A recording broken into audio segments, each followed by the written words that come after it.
और इसी बीच बुलंदशहर से बड़ी खबर सामने आ रही है, उससे भी आपको रूबरू कराते हैं। एक व्यक्ति ने अपनी पत्नी समेत 3 बेटियों पर जानलेवा हमला कर दिया। जानलेवा हमले में पत्नी समेत 2 बेटियों की मौत हो गई है।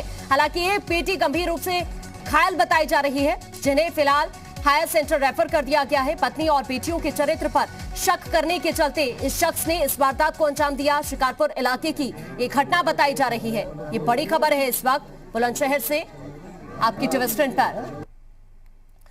दरअसल पत्नी और बेटियों के चरित्र पर शक करने के चलते इस वारदात को अंजाम दिया गया। शिकारपुर इलाके की एक घटना बताई जा रही है, जहां पर पति ने पत्नी और 2 बेटियों को मौत के घाट उतार दिया है। देर रात किया था पत्नी समेत 3 बेटियों पर जानलेवा हमला। हालांकि पत्नी समेत 2 बेटियों के इस हमले में मौत हो गई और एक की हालत गंभीर है। पत्नी और बेटियों के चरित्र पर शक करने के चलते उसने इस वारदात को अंजाम दिया। शिकारपुर इलाके की ये घटना बताई जा रही है, जहां पर एक शख्स ने अपनी पत्नी और 2 बेटियों को मौत के घाट उतार दिया है। हालांकि देर रात का ये वाकया जब इस शख्स ने अपनी पत्नी और बेटियों पर जानलेवा हमला किया और इस हमले में पत्नी समेत 2 बेटियों की मौत हो गई है, जबकि एक की हालत गंभीर, जो फिलहाल अस्पताल में भर्ती है। शिकारपुर इलाके की ये घटना बताई जा रही है, बुलंदशहर से है ये इस वक्त बड़ी खबर। एक शख्स ने अपनी पत्नी और बेटियों पर जानलेवा हमला कर दिया और इस हमले में पत्नी समेत 2 बेटियों की मौत हो गई है, जबकि एक की हालत गंभीर है। अभी शिकारपुर इलाके की यह घटना बताई जा रही है। दरअसल इसने ऐसा इसलिए किया क्योंकि इसे पत्नी और बेटियों के चरित्र पर शक था और इसी को देखते हुए इसने इस वारदात को अंजाम दिया और देर रात पत्नी और अपनी बेटियों पर जानलेवा हमला कर दिया, जिसमें 2 बेटियों की मौत हो गई है, पत्नी की भी मौत हो गई है, जबकि एक बेटी गंभीर रूप से घायल है। और ज्यादा जानकारी के लिए हमारे साथ हमारे संवाददाता मोहित जुड़ चुके हैं। मोहित, मामला क्या है? ये खबर है कि एक शख्स ने अपनी पत्नी पर हमला किया, बेटियों पर हमला किया। जानकारी ये मिली है कि 2 बेटियों की मौत हो गई है, पत्नी की मौत हो गई है। मामले में अपडेट क्या है?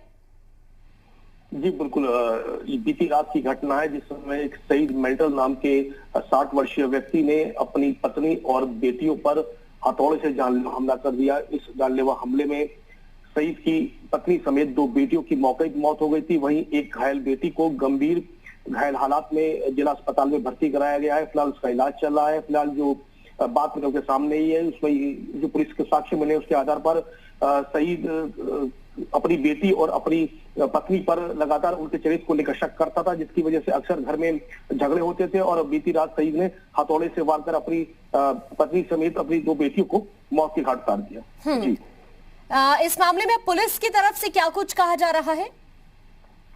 बिल्कुल, पूरे मामले में खुद बुलंदशहर एसएसपी मौके पर पहुंचे, घटनास्थल पर पहुंचकर उन्होंने सारी बातों की जांच की और जो पड़ोस के रहने वाले लोग थे उनसे बात की। तो सबसे पहले यही बात सामने आई है। ठीक है मोहित, हमारे साथ इस खबर पर ज्यादा जानकारी के लिए एसएसपी खुद जुड़ चुके हैं। बहुत बहुत स्वागत है सर आपका जी मीडिया पर। सर, जिस तरह से ये घटना निकलकर सामने आई है, क्या कुछ जानकारी आपको मिली और अभी तक क्या कुछ कार्रवाई इस मामले को देखते हुए आपकी तरफ से की गई है? देखिए, इस प्रकरण में अभियुक्त सईद मेंटल नाम का व्यक्ति है जो 60 वर्ष का है। उसके बेटे शमशाद, जिसकी उम्र 22 साल है, जो पिता की गतिविधियों से दुखी होकर के घर छोड़ के सपत्नीक वहां से 500 मीटर दूर दूसरे कॉलोनी में किराए के मकान में रहता है। ये पूरा परिवार लेबर क्लास का है।